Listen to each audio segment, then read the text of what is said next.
Hello, sports fan. This is Stephen Hill for JustMyPicks.com, and I'm bringing you a special NCAA National Championship breakdown of this year's Final Four. You have on one end the underdog, Kentucky Wildcats. Many believe them to be number one at the start of the season. They came into the season, got doubted by a lot of critics, then band together like a band of brothers to really come together late in the season.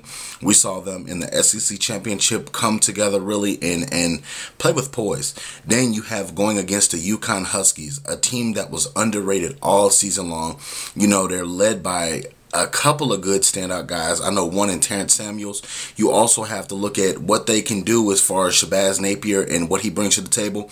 But when it comes down to it, both these teams are great. They've earned the right to be in this national championship game. We've seen even in the last games with Kentucky going up against Wisconsin and really grinding out the last 3 minutes of that basketball game, hitting big shot after big shot, and you cannot say enough about Aaron Harris. You know, he has a twin brother, but Aaron Harris has the poise, the psyche. He reminds me of a Chauncey Billups, if you will, Mr. Big Shot Bob, Robert Ory. That ice in the vein, the characteristics to go ahead and shoot the shot whenever it's needed to be taken without hesitation. You know, and some of those things are huge for Kentucky that have them in this national championship. And on the other side, Shabazz Napier is the unquestioned leader.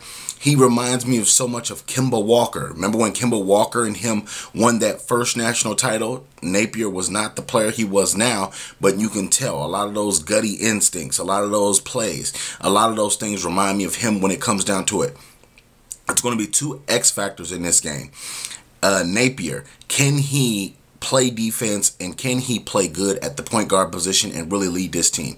That's going to be big because Kentucky has 5 potential players that can go one-on-one and destroy you. They make mismatches with their size. They have great offensive rebounding, and not to mention Kentucky leads the NCAA in offensive rebounding efficiency.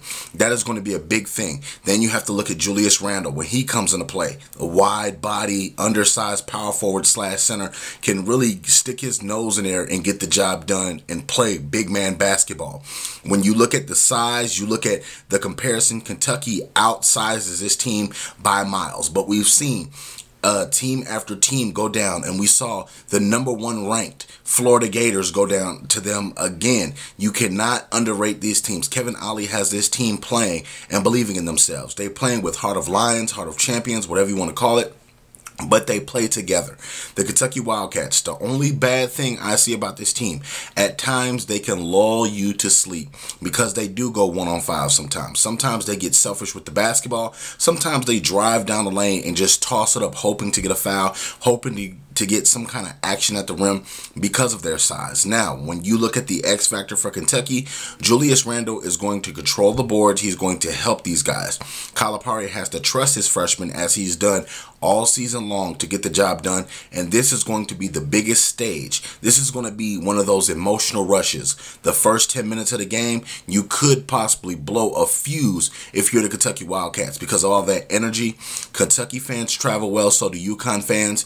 It's going to be an exciting game. I do not see this game as a blowout because I see that both these teams have the ability to go down big and be losing by double digits and come back in the second half, or come back with a late surge with 3-pointers or contested shots on the defensive end and really shut you down on defense and get back into the game. But when this game's all said and done, I expect the Kentucky Wildcats, just too much firepower, too many All-Americans on that team, too much experience of playing in this NCAA tournament in close-cut games. I know that Uconn beat Florida by a sizable amount, but when it comes down to it, this is an All-American team basically. You have a lot of freshmen with a lot of talent and a lot of energy to give. They may get Collie Stein back with that ankle injury, but what I think that was going to happen, Kentucky is going to ultimately use their size and out-muscle Uconn.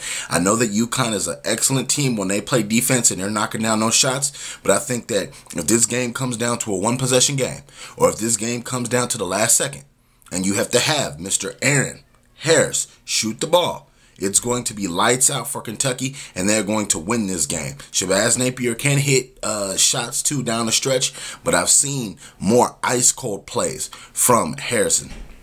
I want to know what you guys feel. Do you feel like Kentucky's going to win like I'm predicting? Or do you feel like Uconn's going to win this national championship game? I want to also know what has been the highlight of this NCAA tournament for you. Do you feel like it's been one of the underdog teams? Do you feel like it's one of the teams that we already know that was good? Let me know in the comment section below. Also, don't forget to check me out at justmypicks.com for all the breaking news for sports. Also, check me out on YouTube, YouTube.com/JustMyPicksTV. Remember to subscribe to that. Also, follow me on Twitter so you can get all the interesting tweets that we tweet each and every day. Thank you very much. Please share our videos in your sports group. Thank you very much.